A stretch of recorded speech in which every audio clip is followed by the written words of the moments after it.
सलामुअलैकुम students, कैसे हैं आप? ठीक है, तबीयत ठीक है? अच्छा, तो देखिए आज हम पढ़ेंगे देयर आर। जिस तरह हमने देयर इज़ पढ़ा है उसके दो यूजेस थे, लेकिन देयर आर का एक ही यूज़ है। सही है, तो आप देखिए देयर आर को किस लिए यूज़ करते हैं। It is use to tell the existence of plural noun. जब आप प्लूरल नाउन मतलब एक से ज़्यादा नाउन्स होते हैं, आप उनकी एग्जिस्टेंस बताते हैं, उनकी मौजूदगी बताते हैं, तो उस वक्त आप देयर आर यूज़ करते हैं। क्लियर है? अब यहाँ देखें एफर्मेटिव, आप सबसे पहले देयर आर यूज़ करेंगे, उसके बाद अब यहां पर आ गए प्लूरल नाउन। अब यहां पर क्या आ गए हैं? प्लूरल नाउन्स आ गए हैं। सही है, तो अब प्लूरल नाउन भी क्या होते हैं? एक या तो कम होते हैं या ज्यादा, या वो क्वांटिटी में भी आ सकते हैं, काउंटिंग में।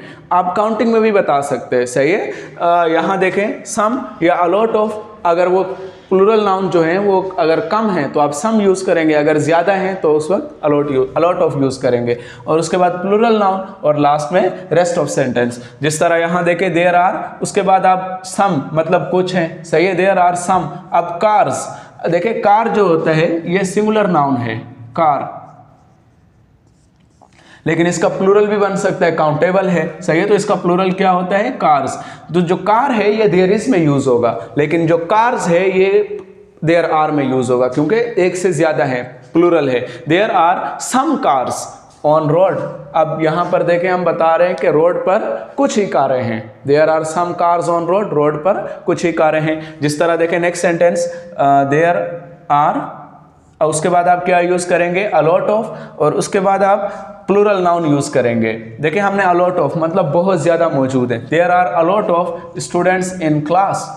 For example, your teacher ask from you how many students are there in class. Class में कितने स्टूडेंट्स हैं? तो आप क्लास में बहुत ज्यादा स्टूडेंट्स हैं, तो आप किस तरह कहेंगे? There are a lot of students in class. Class में बहुत ज्यादा स्टूडेंट्स है। अच्छा, फॉर एग्जाम्पल के क्लास में आपको पता है उनकी क्वांटिटी मालूम है, मतलब 4 हैं, 5 है, आप काउंटिंग में भी बता सकते हैं। देयर आर, अब यहाँ आप 5 ये भी यूज कर सकते हैं काउंटिंग में। There are 5 students in class, class में 5 स्टूडेंट्स है। There are 10 students in class, class में 10 स्टूडेंट्स है। तो आप काउंटिंग में भी बता सकते हैं अगर आपको काउंटिंग में मालूम है, लेकिन अगर कुछ आप सम यूज करेंगे, लेकिन अगर ज्यादा है तो फिर अलॉट ऑफ यूज करेंगे। क्लियर है यहां तक? अच्छा देखें नेगेटिव, नेगेटिव में वही है, देयर आर यूज करेंगे आर, फिर उसके बाद आप क्या यूज करेंगे? नॉट, नेगेटिव बनाने के लिए। और फिर सम या अलॉट ऑफ, ये फिर नेगेटिव में यूज नहीं होंगे, इनकी जगह हम क्या यूज करते हैं? एनी यूज करते हैं। सही है, और उसके बाद आप प्लूरल नाउन यूज करेंगे, लास्ट में rest of sentence. For example यहां देखिए there are, after that not and then any. There are not any plural noun parks. Park एक पार्क, पार्क्स एक से ज्यादा पार्क हैं। There are not any parks in my village. मेरे गांव में पार्कें नहीं है। There are not any mobiles in my pocket. मेरी जेब में मोबाइल नहीं है। नेगेटिव में अगर आप देयर आर के साथ बना रहे हैं तो नाउन क्या यूज करेंगे? प्लूरल। यहां पर भी सिंगुलर नाउन यूज नहीं करेंगे, सिंगुलर नाउन यूज करेंगे सेंटेंस गलत हो जाएगा। और सम और अलॉट ऑफ इसका ध्यान रखना है कि ये नेगेटिव में यूज नहीं होते हैं, एफर्मेटिव में यूज होते हैं। There are not any markers in my pocket. मेरी जेब में मार्कर नहीं है। क्लियर है? इस तरह आप नेगेटिव बना सकते हैं। अच्छा इंट्रोगेटिव देखें, आर ये स्टार्टिंग में आ जाएगा, उसके बाद देयर और फिर एनी, और फिर प्लूरल नाउन यूज करेंगे, rest of sentence question mark. For example यहां देखें आर देयर, आफ्टर दैट आप एनी यूज करेंगे। सही है, तो उसके बाद plural noun copies.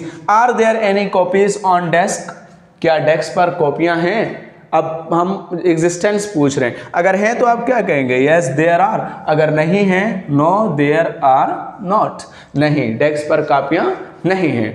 Are there any people in street. क्या गली में लोग हैं? अगर हैं तो आप क्या कहेंगे? Yes there are. अगर नहीं है, नो देयर आर नॉट। तो इस तरह आप एग्जाम्पल्स बना सकते हैं, अपनी स्पीकिंग इंप्रूव कर सकते हैं। इस तरह सेंटेंसेस बनाएं, एग्जाम्पल्स बनाएं एंड मुझे फिर सेंड कर दें। आप कमेंट में सेंड कर सकते हैं। अगर कोई मिस्टेक वगैरह होगी तो मैं आपको ज़रूर बताऊंगा।